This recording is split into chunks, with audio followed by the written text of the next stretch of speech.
माघ मेहण के कौत मुलु। माघो भेड़ जो है ना, हाँ हाँ आदू माघ और आदू फाल्गुन बसंत ऋतु, हाँ हाँ यह ऋतु अगर निकल गई, हाँ हाँ समझो एक साला जी पहले बीमार आदमी वृद्ध छो, हाँ हाँ तो एक साला जी पक्का होगा कि आप कहीं ना हो। हाँ तो हाँ यह ऋतु में, जैसे बसंत ऋतु में पेड़ पौधों में कलियाँ मुनी, हाँ हाँ उसका रोग व्याधि ले बढ़ने होता है। क्या बात तो उनको साधारण जी आप संगे पथ परहेजर लोगों को है। बिल्कुल बिल्कुल बस फिर आप बसंत करो निकाल डाला तो फिर ठीक है।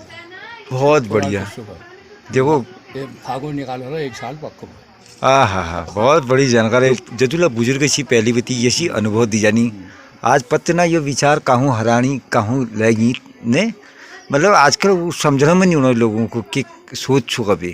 गलत हो ना, हाँ शिक्षा पद्धति बिगड़ गई, ये सब खत्म हो। हाँ हाँ हमारी संस्कृति जो थी, परंपरा जो थी, उस शिक्षा पद्धति होना ये सब खत्म हुआ। आधा नानतीन के नहीं जाना, जो शहर में बनी वो त्यारों को नहीं जाना। हाँ जरा होई दिवाली में जरा हमने जानने पाए भी महत्व को नहीं जाना। हाँ किले ये बड़ा इच्छा कभी। होई दिवाली जो हाँ तीज चार बड़ाई से ना, हाँ बिना पसीने के संबंध से, हाँ हाँ तो वो समझला जब तो सबको समझ में अच्छा आएगा।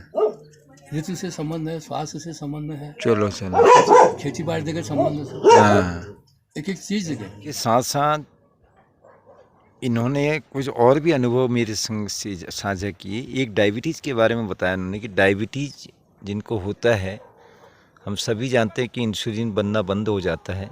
तब उन्होंने कहा कि अगर एक डायबिटीज़ का पेशेंट अगर 7 मखाने रोज़ अपनी डाइट में लेता है, रोज़ खाता है, चाहे वो रोस्टेड करके खाए, चाहे वो दूध में मिला के खाए या कैसे भी, तो उससे शुगर का जो इंसुलिन है वो ऑटोमेटिक बैलेंस में रहता है। अगर अत्यधिक बन भी रहा है तो वो भी बैलेंस में होता है और जो कमी होती है वो भी पूरी हो जाती है। या उन्होंने कहा कि ये बहुत ही अद्भुत चीज़ है और 7 से ज़्यादा दाने नहीं लेना चाहिए इसके, क्योंकि कोई भी अति मात्रा में लेने से उसके साइड इफ़ेक्ट भी हो जाते हैं।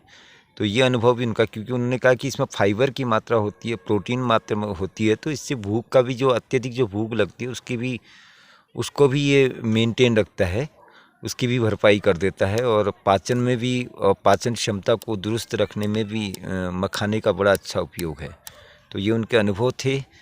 तो ऐसे ही बुजुर्गों के अनुभव हमेशा काम आते हैं। पुराने लोग ऐसे ही पहले, आज तो इतनी सुविधाएं हैं, हम दवाई खा लेते हैं, पाचन क्षमता पर ध्यान नहीं देते। पहले के लोग खाना उतना नहीं होता था इसलिए पाचन क्षमता पर गौर करते थे और दवाइयाँ भी नहीं होती थी, तो इसीलिए वो इन्हीं चीज़ों का उपयोग करके अपने को बैलेंस में रखते थे, अपनी शरीर को, अपने स्वास्थ्य को संतुलन में रखते थे, अच्छे स्वास्थ्य के प्रति सचेत रहते थे।